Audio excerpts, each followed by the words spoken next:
Hello everyone and welcome back to the Winners Club podcast. Our purpose of today's episode is to highlight the importance on being street smart and educating that to the youth and above, as it is a great skill to have and a vital skill to have in your back pocket. Now, if you are new to the channel, please make sure to hit that subscribe button and also turn on the bell notifications so this way you never miss an update of the Winners Club. You can also find all of our social medias down below in the description. Make sure to follow them so you can stay up to date on the Winners Club content, and you can also find the audio version of this episode that will be linked below down in the description as well. And now we hope you all have a lovely day and an awesome week. Now let's get into today's freestyle.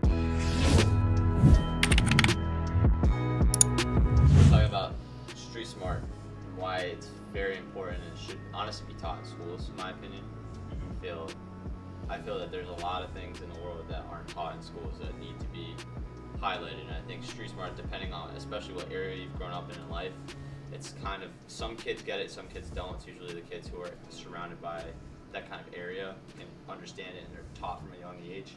But you know, it's like me, like for an example, like I never grew up around it, so I'm like trying to learn it now and put myself in environments so I can learn. But what do you guys got to say about it? Do you think it's important? Well, I mean, of course. I mean, obviously, I have somebody like my dad that's taught me a lot of street smarts growing up, and I think it's something that's very essential and kids don't have. A lot of kids that are obviously more in rural and suburban areas. I mean, some do, of course, but like depending on where you grow up, but it's more urban, and it's good to know that kind of stuff so that way if you go into unfamiliar environments, you know how to handle yourself. Because if you go into something that's, like for example, like I'm going to use like Baltimore as an example, right? A kid that grew up in a predominantly white neighborhood, right? In the suburbs, right? Where everything's not really as jumpy, right? And then they go to Baltimore, they may not pick up on certain cues on what to do and what not to do. Yeah. And that could hurt them. That could be very detrimental to them. So. I think, honestly, too, like you're saying, it's pretty much like a skill and something you got to be aware of at all costs. I think it's something that a lot of people, like you were saying, aren't in tune with. And it's just like you're saying, you got to go into a different environment. You got to experience it firsthand to really then understand. I think experience goes a long way with everything, you know, just it's like boxing, for example. Like you're not going to know how to do your, you know, like your first sparring session, for example. You're not going to defend yourself the whole time. You know, once you get hit in that face, that's your first experience where it's like, okay. And then the next time you spar, you're going to know how to handle it. So. Well, situational awareness is it's a life skill, and that goes, you know, no matter where you're raised. But you know, growing up in Boston, in this city, you know, I tell you every day, and I've told you every day since you were 2-3 years old, about always being aware of your surroundings, right? Because most of the things that most of your victims in society, you know, tend to become victims because of just not being aware of what's going on. You have a lot of external factors. You have a lot of distractions in life. A lot of fast-paced moving, you know, a lot of fast-paced in these cities where people just got their heads down walking on their cell phones, you know. And having been, like I said, in law enforcement for a number of years, I spoke to a lot of individuals who committed crimes against individuals, and the one thing that they say is the one common denominator amongst, regardless of what race, what background, where the individual who committed the crime was from, they all said the same thing: my victim wasn't paying attention. They all say that's straight from them, whether it's in a jail setting or as we put in the cuffs on them. It's you know, it's a crime opportunity. So being aware of your surroundings can actually, like I said, it absolutely can save your life, you know, without question. You have that half second. Just being aware for that half second, you see that situation taking place. Being aware of what's going on, watching how people move in a room, you know, watching how people work in your surroundings, in your space. That's a big deal. Not to be hyper vigilant, or not to be overly vigilant. We become paranoid. I'm not saying that. Just kind of just take notes of what's going on, who's where. Why is that gentleman wearing a winter coat in his July? Little things like that. You understand? Why is that guy still standing by that door? He hasn't left yet. What's he doing? Just take note of him. I'm not saying you got to go confront him. Just take note of him. And that's huge today in this world. Whether you're in New York City or you're in rural Oklahoma. Things can happen, and then, like I said, just being aware of what's going on. That's street smarts. That street presence. That sixth sense is a big deal. Kind of like an instinct. Yeah, and then once again, I think you guys touched upon it. You got to kind of have been through it. particularly being in the moment. You can see it on TV. The one thing you guys see in your generation today, you guys are seeing things in real time, raw and uncut, on social media platforms and on your phones and so on. But there's still no substitute of actually being there. People say it all the time. So one of the first things people say when they just experience they just were a part of a mass shooting or an active shooting situation. Well, I didn't expect it to happen here. I really didn't. I didn't expect it. Well, when you go into a shopping mall, and guess what?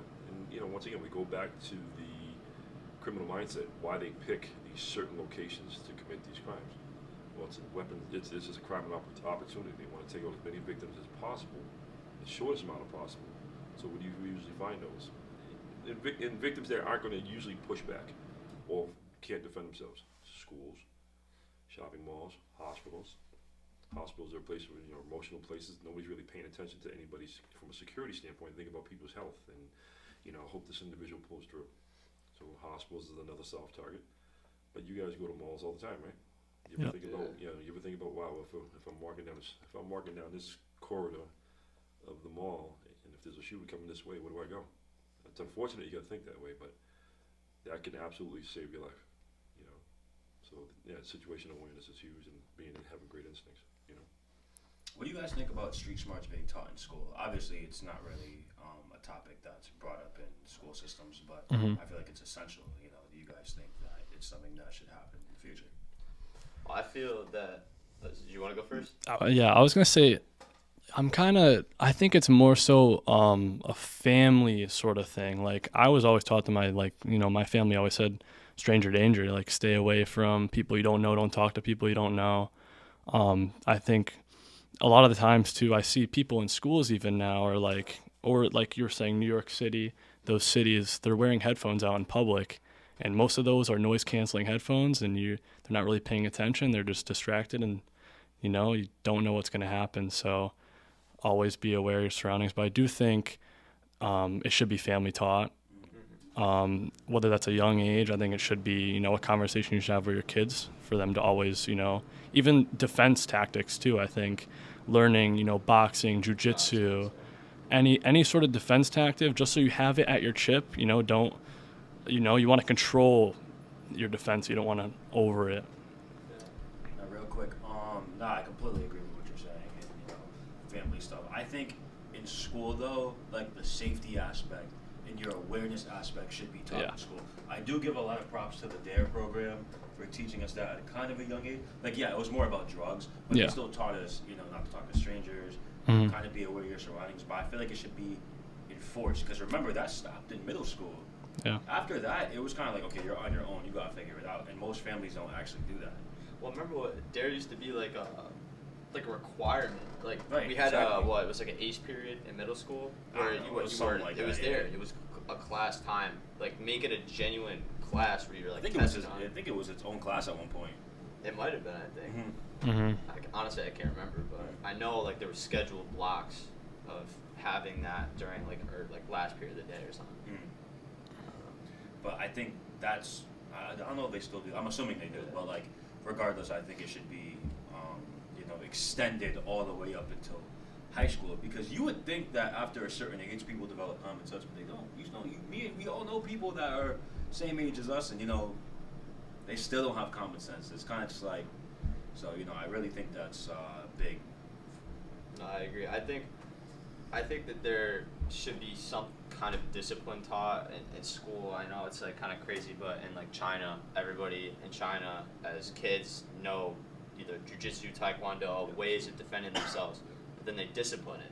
So they're like a pit bull, like a tamed pit bull. They have the ability to unleash themselves, but they choose not to. Mm-hmm. But therefore they don't get taken advantage of because they're already psychologically adapted and physically capable. So they're both intellectual and physically capable, and that's why I feel like that it's like a well-rounded component of kind of like what you were saying of being, I guess, aware of your surroundings and having the confidence to defend yourself if necessary. Absolutely. And, we can go back to how, we can get to the conversation of even over in Asia and China, just even their TikTok is different.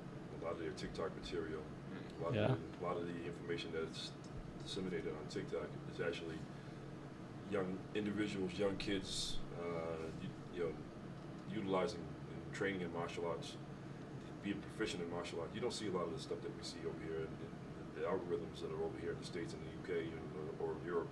Over there, it's about uplifting, and a lot of it's through martial arts, just gaining confidence, and that translates over into their academics, and that translates over to their real world, and into their personal lives. But you know, just going back to, you know, just being aware of your surroundings. You got to kind of, you know, whether they teach it in school, they can teach it certainly in physical education. They can make it a part of the curriculum where we actually go through it.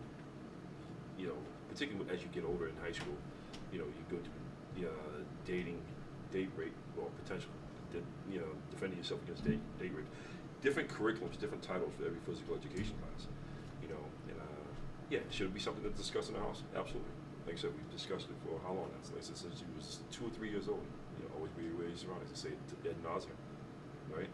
Until it's just kind of it's just part of you, what you just hear every day. The moment you leave that house, they're written on the board by the door. Always be aware of your surroundings. Do your job, right?